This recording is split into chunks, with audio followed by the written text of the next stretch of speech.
রহমান রহিম আল্লাহ তাআলার নামে। কুল হুয়াল্লাহু আহাদ।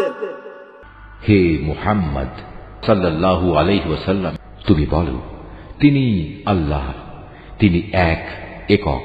আল্লাহুস সামাদ। তিনি কারোই মুখাপেক্ষী নন।